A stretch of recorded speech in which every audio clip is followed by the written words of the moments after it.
వీటికి ఏమైనా సమాధానం చెప్పే దమ్ము ధైర్యం చంద్రబాబుకు కానీ, అదేవిధంగా కృష్ణా జిల్లాలో ఉన్న మంత్రులు ఎంపీలు కానీ, అదేవిధంగా ఎన్టీఆర్ జిల్లా కావచ్చు, గుంటూరు జిల్లా సంబంధించిన మంత్రులు ఎమ్మెల్యేలు ఎంపీలు ఎవరైనా సరే సమాధానం చెప్పే దమ్ము ధైర్యం ఉందా?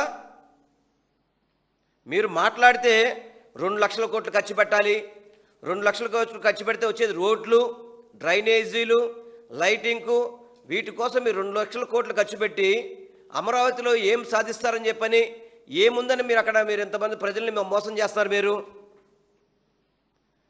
అమరావతి కోసం అని చెప్పని చుట్టుపక్కల ప్రాంతాల్లో ఉన్న భూములన్నింటినీ కూడా గ్రీన్ జోన్ అని చెప్పని ఎంతమంది రైతుల్ని మీరు ఇబ్బంది పెడతారు? ఎంతమంది అదేవిధంగా పొలాలు అమ్ముకోనకుండా గ్రీన్ జోన్ అని చెప్పని మీరు ఎంతమందిని ఇబ్బంది పెట్టారు గతంలో? మీరు 2014 నుంచి 19 వరకు ఇటు కంకిపాడు కానీ, ఇటు పెనమలూరు కాన్స్టిట్యున్సీలు కానీ, ఇటు గన్నవరం కాన్స్టిట్యున్సీలు కానీ, ఇటు మైలవరం కాన్స్టిట్యున్సీలు కానీ, ఇటు మంగళగిరి కాన్స్టిట్యున్సీలు కానీ గ్రీన్ జోన్ పేరుతో ఎంతమందిని మీరు ఇబ్బంది పెట్టారు?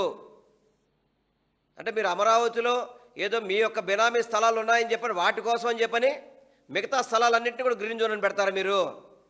ఇదేనా మీరు అమరావతి మీద చెప్పే నిర్ణయాలు? ఇవేనా మీరు చెప్పేది? కనీసం మీ 7 ఏళ్ల పరిపాలనలో, అంటే 5 ఏళ్ళు ప్లస్ ఈ 2 ఏళ్ళు కలిపితే విజయవాడ నగరానికి ఒక్క మేలైనా చేశారా మీరేమన్నా? విజయవాడ నగరానికి ఒక్క మేలైనా చేశారా? కేవలం ఫ్లైఓవర్ శంకుస్థాపన పరిమితమయ్యారు మీరు గత 5 ఏళ్లలో. కానీ జగన్మోహన్ రెడ్డి గారు వచ్చాక ఏదైతే బెంచ్ సర్కిల్ ఫ్లైఓవర్ మీరు శంకుస్థాపన చేసిన ఫ్లైఓవర్ని ప్రారంభించారు, మళ్ళీ ఆయన ఇంకొక ఫ్లైఓవర్కి శంకుస్థాపన చేసి ప్రారంభించారు. కనకదుర్గమ్మ ఫ్లైఓవర్ని ప్రారంభించడం జరిగింది. అదేవిధంగా రిటర్నింగ్ వాల్, కృష్ణానదికి సంబంధించి రిటర్నింగ్ వాల్ కానీ, అభివృద్ధి అనేది విజయవాడ నగరానికి చూపెట్టింది వైఎస్ఆర్ కాంగ్రెస్ పార్టీ అని చెప్పి మీ అందరికీ కూడా నేను సభాముఖంగా తెలియపరచుకుంటున్నాను. అదేవిధంగా మచిలీపట్నం పోర్ట్ అనేది దశాబ్దాల కళ. మచిలీపట్నం పోర్ట్ అనేది దశాబ్దాల కళ. దాన్ని జగన్మోహన్ రెడ్డి గారు శంకుస్థాపన చేసి శరవేగంగా పనులు ప్రారంభిస్తే ఎందుకు మీరు ఆ పనుల్ని చేయలేకపోతున్నారు? ఇప్పుడు ఎందుకు పనులు చేయలేకపోతున్నారు? అంటే అమరావతి పోర్టు మీద ప్రేమ లేదు మీకు, విజయవాడ నగరాభివృద్ధి మీద ప్రేమ లేదు, గుంటూరు నగరాభివృద్ధి మీద ప్రేమ లేదు మీకు. కేవలం అమరావతి అని చెప్పని ఒక సెంటిమెంట్ని రాయి చేసే విధంగా, ఒక సెంటిమెంట్ని కల్పించే విధంగా మీరు కేవలం ప్రజల్ని భ్రమలో పెడతానికి ప్రయత్నం చేస్తారు తప్ప వాస్తవానికి చాలా దూరంగా ఉన్నారు మీరు. ఎందుకంటే జగన్మోహన్ రెడ్డి గారు అంకెలతో సహా చెప్తున్నారు, మీరు అమరావతికి 2 లక్షల కోట్లు ఖర్చు పెట్టాలని చెప్పని భావిస్తే కేవలం 20,000 కోట్లతో గుంటూరు, విజయవాడ, మచిలీపట్నానికి ఇవన్నీ డెవలప్ చేస్తే దాదాపు ఇటు 70 కిలోమీటర్లు, ఇటు 40 కిలోమీటర్లు, 110 కిలోమీటర్లు కూడా రాజధాని పరిధి పెరిగి రాజధానిలో ప్రజలు నివసించే విధంగా రాజధానికి సంబంధించి అన్ని హంగులు ఉంటాయని చెబితే దానికి హేళన చేస్తారా? చాలా బాధేస్తుంది. చంద్రబాబు నాయుడు కానీ ఈ కూటమి నాయకులు మాట్లాడే మాటలన్నీ కూడా చాలా తప్పు మాట్లాడుతున్నారు. అంటే గుంటూరుని వదిలేస్తున్నారు, విజయవాడని వదిలేస్తారు, మచిలీపట్నాన్ని మీరు అభివృద్ధికి దూరంగా ఉంచుతారంటే సుమారు దాదాపు 2 జిల్లాలకు సంబంధించి ఎన్ని నియోజకవర్గాలు ఉంటాయండి? ఎన్ని నియోజకవర్గాలు అభివృద్ధి చెందుతాయి? ఇవన్నీ కూడా ఆ అభివృద్ధిని మీరు అడ్డుకుంటున్నారా అని చెప్పి నేను సూటిగా మీకు ప్రశ్నిస్తున్నాను. అదేవిధంగా ఈ మధ్యకాలంలో వెస్టర్న్ బైపాస్ చూసుకుంటే కనుక చంద్రబాబు గత 5 సంవత్సరాల్లో కనీసం దాన్ని ఊసి లేకుండా జగన్మోహన్ రెడ్డి గారు దాన్ని పూర్తిగా కూడా దాదాపు 90% పూర్తి చేస్తే ఇప్పటి వరకు కూడా మిగతా 10% పనులు ఎందుకు ఆపుతున్నారు మీరు అసలుకి వెస్ట్ బైపాస్ది? అంటే మీకు చిత్తశుద్ధి లేదు వాటన్నిటి మీద కూడా.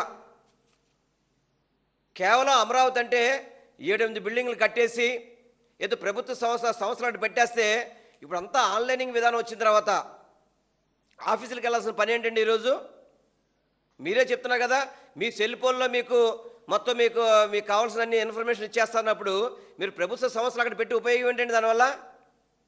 అంటే దాంతో మీకు అమరావతి డెవలప్ అయిపోతుందా? అంటే ప్రజల్ని మోసం చేయడం కాదా మీరు చెప్పేది? మీరు ప్రజల్ని మోసం చేయడం కాదా మీరు చెప్పేది? నేను మీకు స్ట్రైట్గా ఒకటే ప్రశ్న నేను తెలుసుకున్నాను.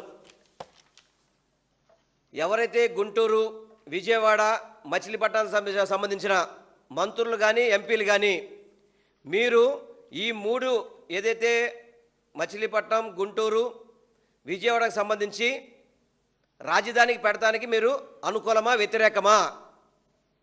మీరు దానికి సమాధానం సూటిగా చెప్పండి.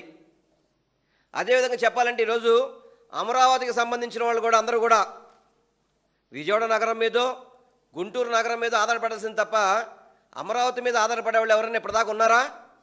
రేపు ఫ్యూచర్లో కూడా మీరు అమరావతి మీద ఆధారపడతారని చెప్పి మీరు నమ్ముతున్నారా? మీరు దానికి కూడా మీరు సమాధానం చెప్పాలి.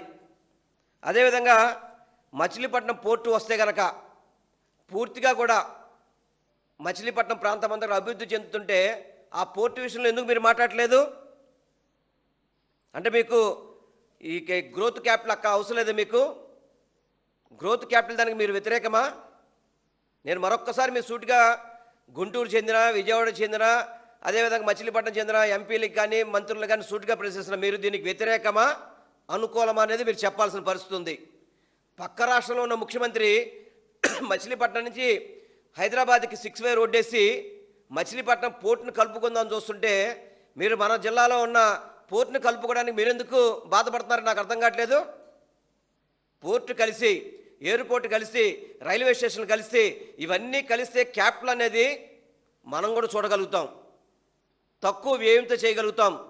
మీలాగా 2 లక్షల కోట్లు, 3 లక్షల కోట్లు అప్పులు తీసుకొచ్చి రాజధాని నిర్మిస్తే దాన్ని ఎవరు మళ్ళీ దాని అప్పులు తీర్చాల్సిన పరిస్థితి ఎవరికి ఉంటుందండి? తీర్చే సత్తా, కెపాసిటీ మన రాష్ట్రానికి ఉంటుందా?